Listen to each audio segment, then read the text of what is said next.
Ko je moj sin, ki je pred nekaj dnevi imel 23 let, bil star okrog 7 let, mi rekel, oči, koliko si bil pa ti star, ki si mobitel dobil? Sem rekel, 21, pa na leasing sem ga vzel za 13.500 mark. Tisto škatlo za v avto, tisti starejši se spomnite. Tako hiter čas beži. Se pravi, generacija naših otrok, ali pa zdaj, jaz ne vem, še mlajši, ne bodo mogli verjeti, da tako kot je bilo včasih, da so se pravljice govorile o Bognu, potem, da so ljudje sedeli okrog radija, potem okrog televizorja in danes pri televizorju pa vsak svoja tablica ali pa s telefonom v roki pa gleda vsak svoj YouTube ali karkoli že gleda ali Facebook in tako naprej.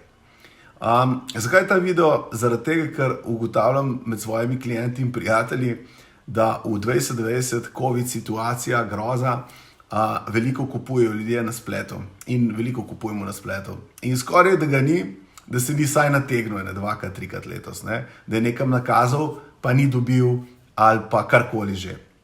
No, zdaj, če grem na začetek tega videa, verjetno mislite, ta je staromoden, pa vse skupaj, neroden, mogoče imate vse prav, ampak fora je v tem, da nas je kar velik, ki recimo se nam zgodi kdaj kakšna napaka.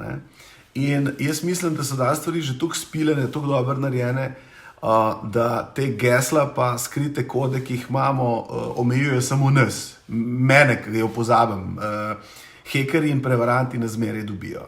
Ampak zdaj pa, glede na to, da se ukvarjam z business coachingom, bi rekel za tiste kliente moje ali pa tiste ljudi, ki se ukvarjate s prodajo, recimo moram reči, da nekateri so letos leteli po 300% gor, glede na prodajo po spletni strani in tako naprej in res congratulations, ampak kako ločiti zdaj prevarante od dobrih, kadar mi kupujemo po internetu? Zdaj, običajno je tako, da kad nam je nekaj všeč, zelo hitro začnemo, če je marketing, če je filmček dobro narejen, hitro pademo, to moram imeti, to moram kupiti. No, zdaj tukaj bomo mogli pa potrošniki se malo zbrihtati, pa reči, ok, filmček bom pogledal čez 2 dni, bom pogledal njihovo spletno stran, bom pogledal njihov kontekst, bom pogledal njihov tim, bom mogoče v LinkedIn napisal ta ime in priimek, bom v Facebook napisal ta ime in priimek, da vidim, če je to real person in tako naprej, pa če slike grejo skupaj.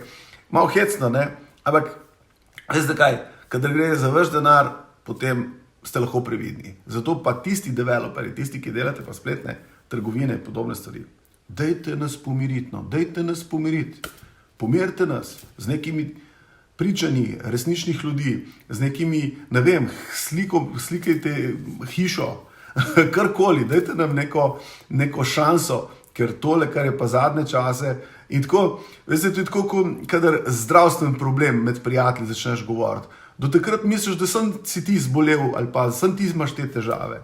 Pa enkrat med prijatelji rečeš, ugotoviš, da vsak ta drugi, ta tretji ima ta isti problem. In tukaj isto, jaz sem znači tako rekel, se go mater, se mi zdi, sem se pa tam nategnil, sicer za mehen denar, sem neki kupil, pa ni nič od tega, Pa prav kolega, mater, meni se to v zadnjih mesecih 2-krat zgodilo, drug 3-krat, mislim, to je pa hudič, Zato vam pravim, dajte uporabiti kakšne tehnike, kakšne strategije, da boste bolj varni, da boste nakupe naredili. In vi, prodajalci, dajte nam pomagati, da bomo vedeli, da bomo znali ločiti zrno od plevela.